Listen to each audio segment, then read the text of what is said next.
Good morning, good afternoon, good evening, lovely people, lovers of freedom all over the world.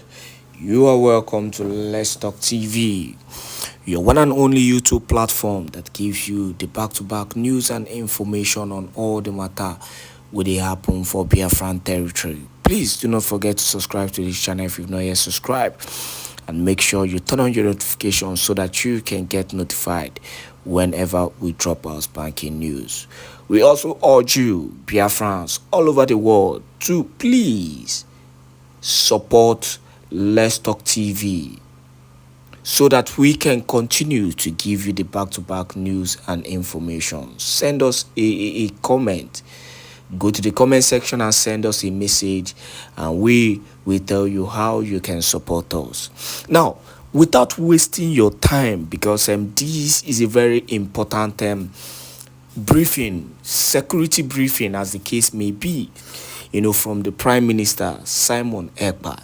He has come out to give an important special briefing, security briefing to all Biafrans concerning the WAR that is happening in Biafran land. We know what they happen for Orlu currently.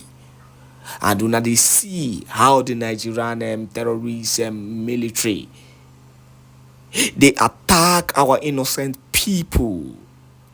Oh, thank God. Thank God for the Prime Minister Simon Èkpá, who has been able, through his Biafran Liberation Army and Biafran Force, has been able to neutralize the terrorist Nigerian government. If not, look at the kind of weaponry this terrorist military, Nigerian military, came with to attack innocent people. When they were buying these ammunitions, buying their fighter jets, we knew that they had ulterior motives. For those of you who feel that there is no WAR happening in Nigeria, you people do not understand that the kind of WAR that is happening in Biafran land is the type that is happening between Ukraine and Russia. It's as if everything is going smoothly. Go to Orlu and see what is happening. Kitty gata gata on daily basis. Woto obaranawo. That is the level it has entered. The Nigerian military have vowed to bring down all Biafrans. As I'm talking to you, at least the Biafran Liberation Army are doing what they know how to do best. At least 4. They've been able, to neutralize 4 armor tanks. And the funniest thing? Just like as the Prime Minister Simon Èkpá stated, these people came out, they came with mercenaries, foreign mercenaries, to handle this WAR in Orlu. And the funniest thing is that the foreign mercenaries, they are paying them over $1,000. This is the same country that their economy is crumbling, yet they are paying huge amount of money to foreign mercenaries to fight a group that is only defending their life.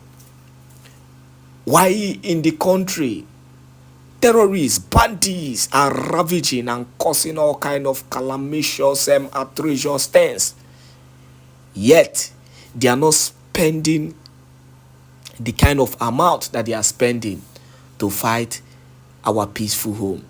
Watch this wonderful hot update from the Prime Minister Simon Èkpá. Watch it from the beginning to the end, and go to the comment section and give your own input.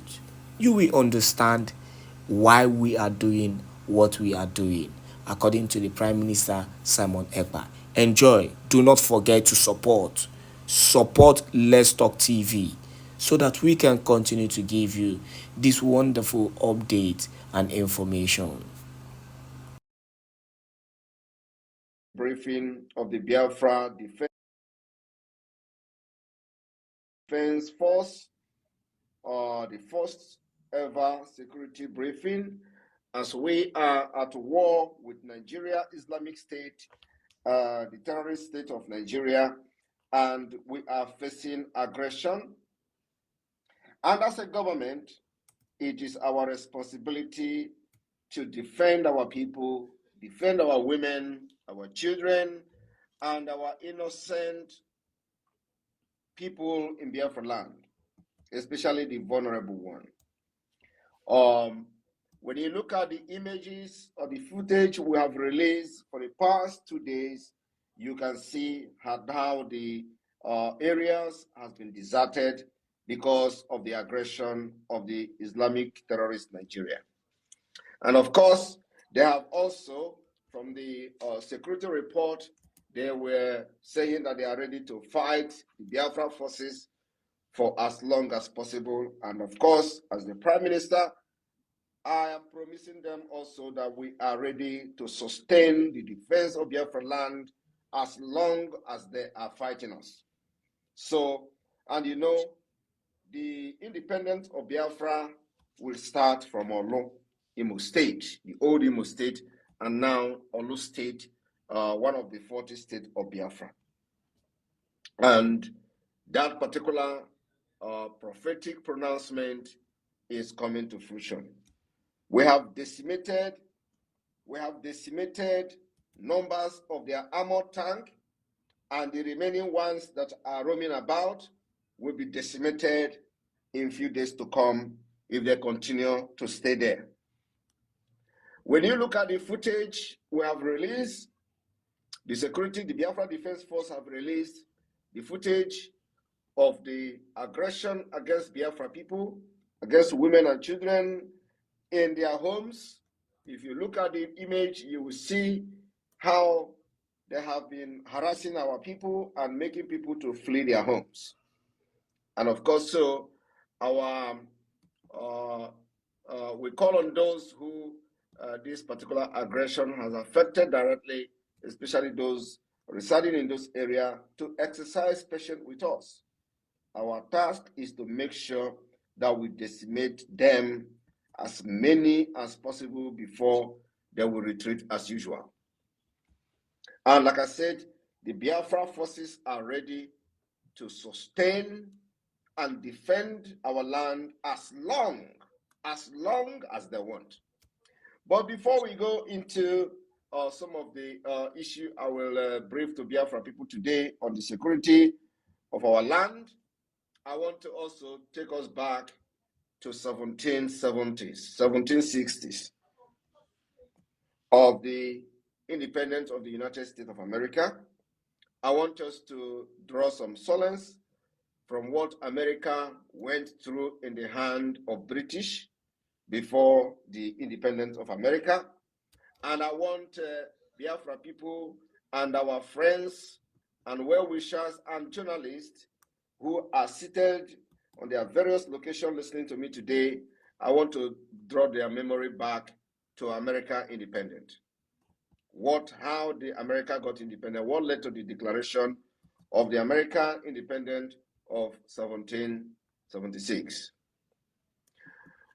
Throughout the 1760s and the early 1770s, the North America colonists found themselves increasingly at odds with the British imperial policies regarding taxation and the frontier policy. We, the Biafra people, continue to find, at odds with everything Nigeria, every policy of Nigeria is, we find it at odds as Biafra people.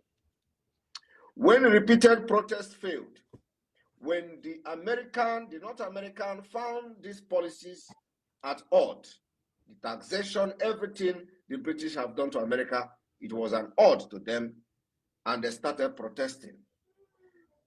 They repeated protest upon protest upon protest. The protest failed to influence British policies, and this state resulted in the closing of Port of Boston. The same thing that Nigeria has done to Biafra. Our protest never worked. Going to the street have resulted to the loss of lives of Biafrans. Gathering to air our anger against the policy of the Islamic State of Nigeria have resulted to many deaths of our own young people. And the request for the Biafra people to have a better policy for them to excel in Nigeria also have failed.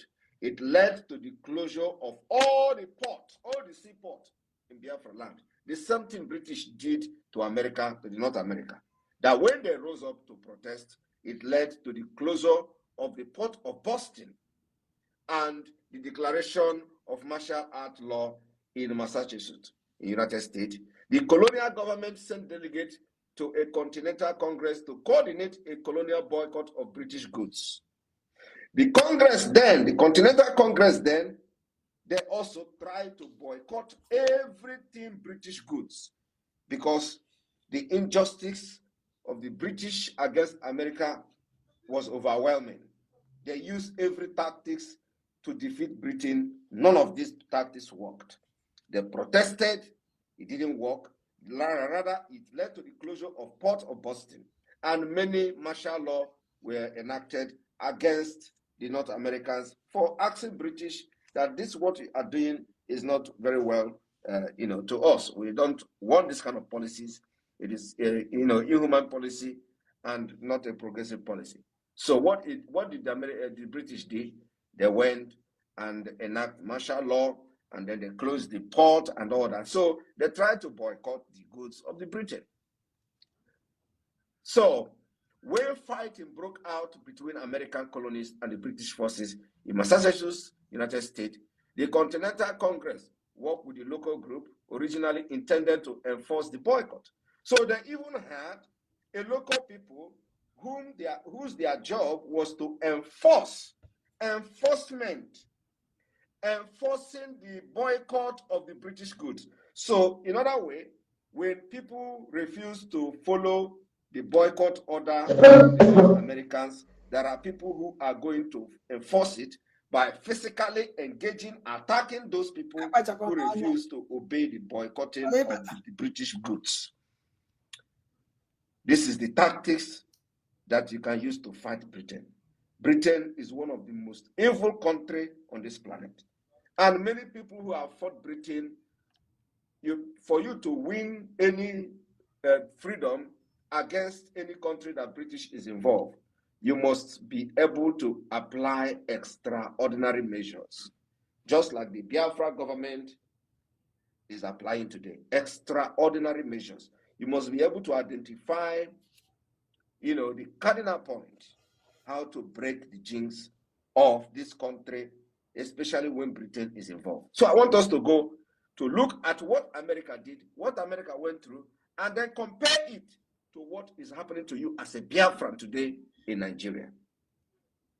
So the British official throughout the colonies increasingly found their authority challenged by informal local government. What does that mean? Informal local government.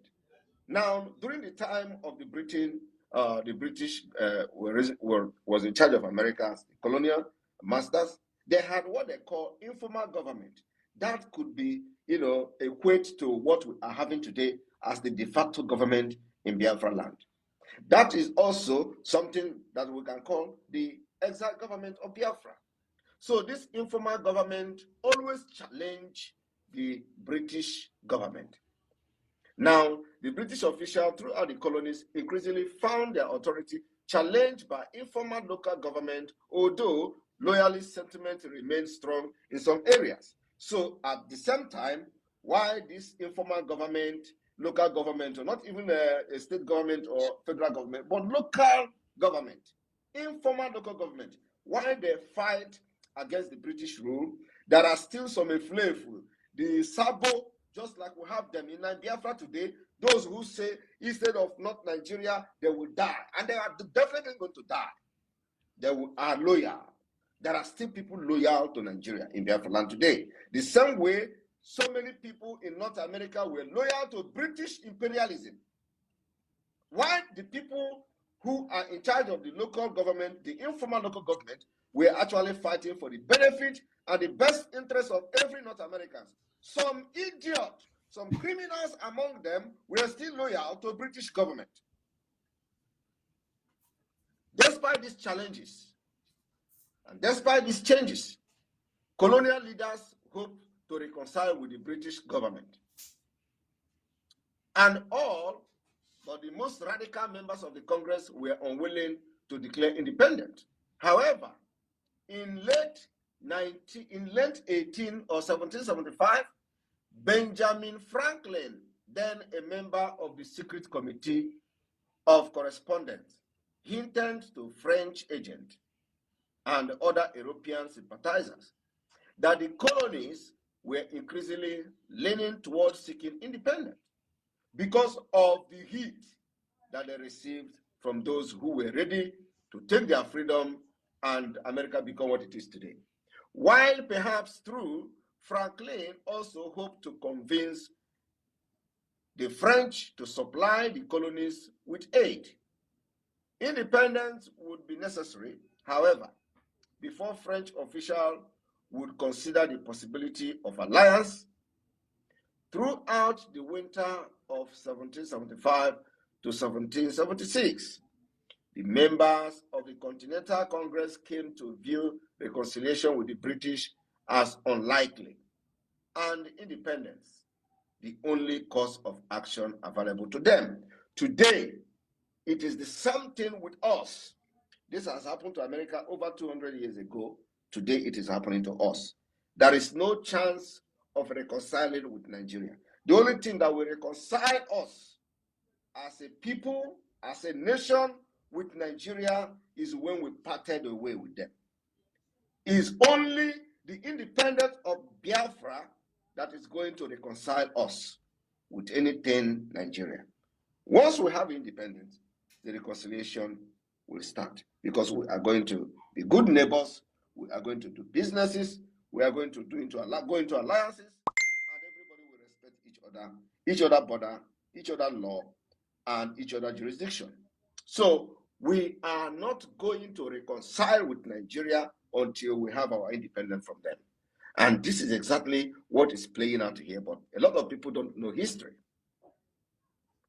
So throughout this time, the members of the Congress came to that view of reconciliation with the British as unlikely, and independence is the only course available to them. When on December 22, 1775, the British Parliament prohibited trade with the colonies, Congress responded in April of 1776 by opening colonial ports. This was a major step toward severing ties with Britain. The colonies were aided by the January publication of Thomas Paine, a pamphlet, Common Sense, which advocated the colonies independent and was widely distributed throughout the colonies. By February of 1776, colonial leaders were discussing the possibility of forming a foreign alliance and began to draft the model treaty that would serve as a basis for the 1978 alliance with France. The same thing, the same game Britain is telling Nigeria to play today. Look at them. Now, the president of Nigeria, that is a drug lord, is running to France. Our own sister called Ngozi Okonjo-Iweala, you can see her dancing with the president of France. All of them are ready to sell anything sellable in order to maintain their status quo within the society because Nigeria has made them. Nobody wants to lose his or her relevancies. It is called selfish interest. You do not want to have the interest of the majority of your people to override your interest. It is always your selfish interest, whatever that favors your status in the society, you don't want to jeopardize it. So they see that supporting Biafra is like jeopardizing the status they have attained from Nigeria. That is what is happening. Why other people did not do that? Of course, even in the history, many people did it. Why I want to touch this history a little bit before going into what is happening as our security report today is so that you know why Biafra government has raised this army called the Biafra Liberation Army and Biafra Resistance Fighters. The brutality of Nigeria can no longer be condoned by anyone. The brutality of Nigeria, genocide against Biafra people, ethnic cleansing happening all over Nigeria, the Biafra people have taken it upon themselves and we have raised this army. The volunteer army, the unpaid army, the army of volunteers, and they are called the Biafra Liberation Army, Biafra Resistance Fighters and Navy. You can never defeat them.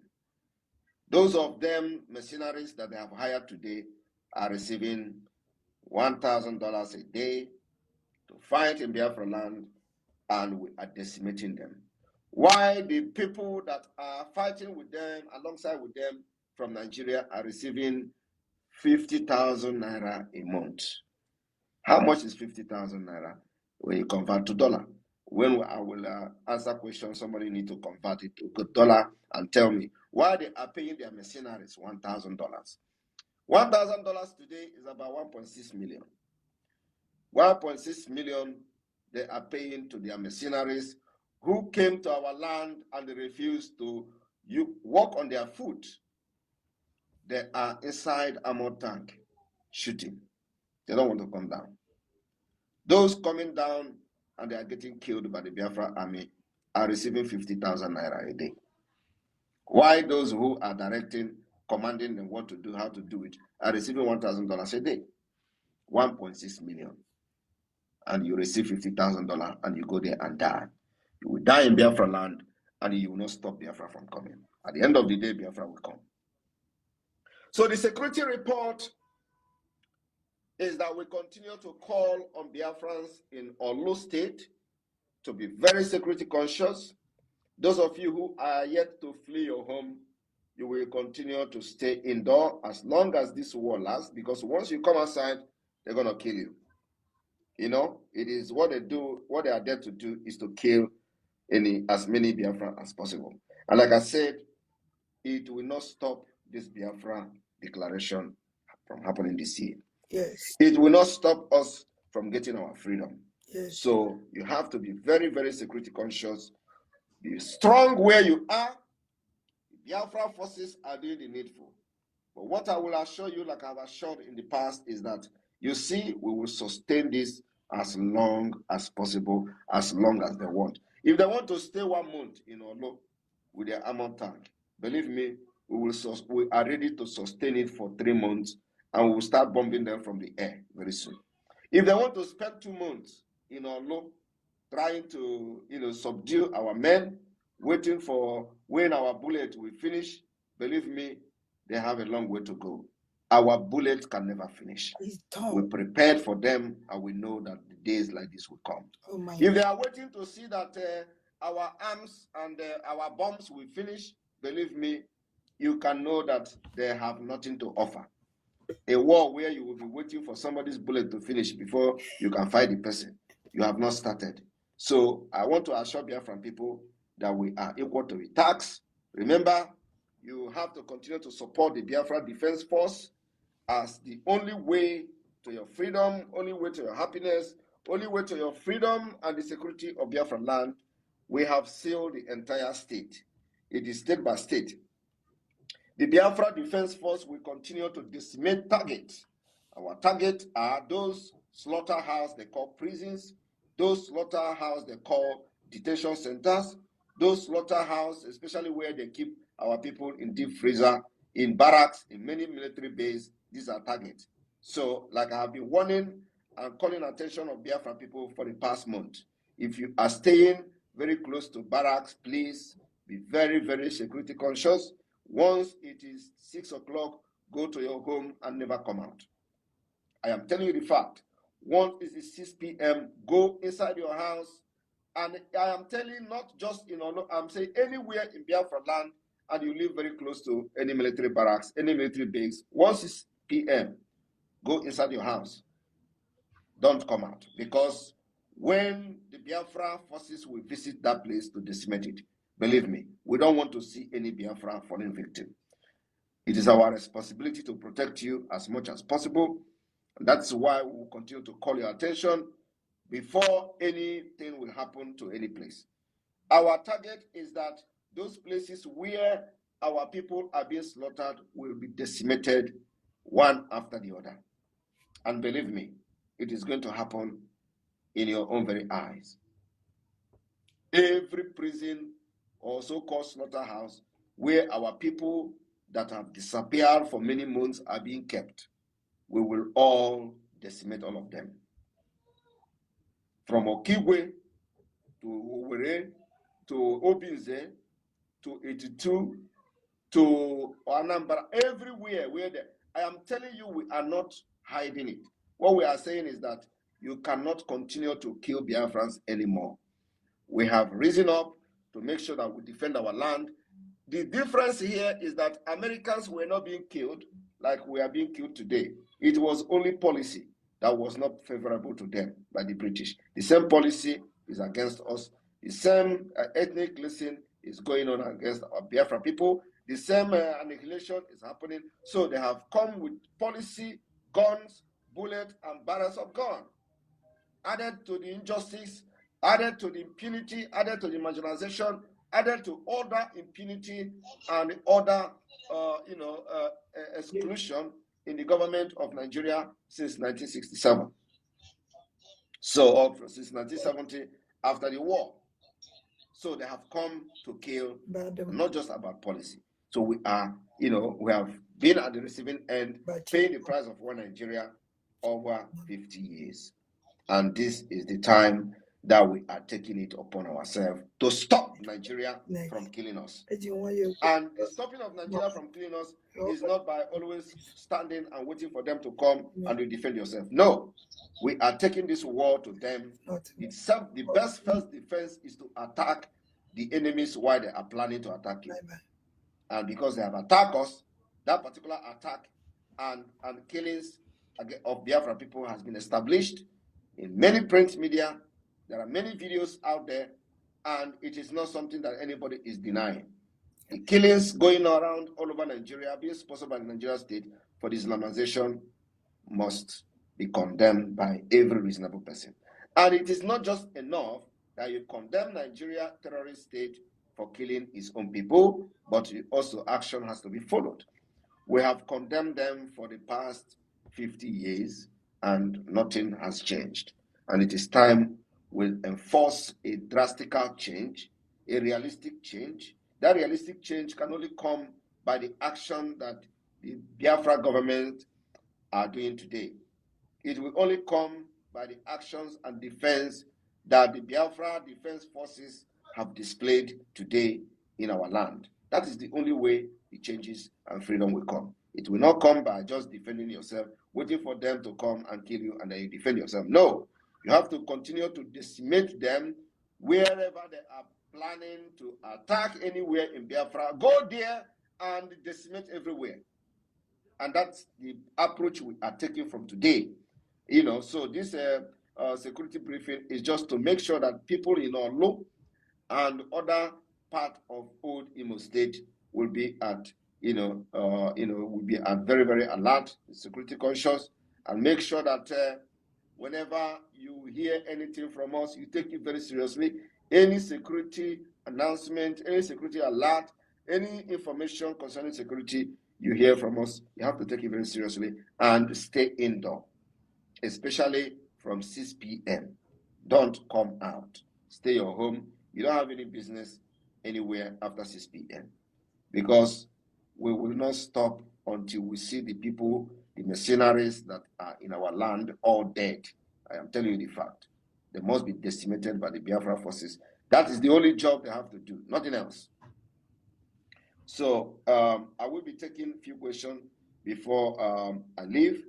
This briefing shouldn't last more than 40 minutes, but I think it is going to last more than that. But I will take a few questions as I have another meeting, another security meeting coming up after another meeting that will start in the next 30 minutes. We're having a security meeting. So please, those people that are hosts, can you bring in maybe 2 or 3 persons that want to ask questions based on the war that is going on today in Orlu and in Orlu State. So the deputy of media, deputy minister of media, over to you. Thank you. Thank you, able Prime Minister Obatovie. We are so happy that the tides are in our favor. Thank you so much, our Prime Minister. My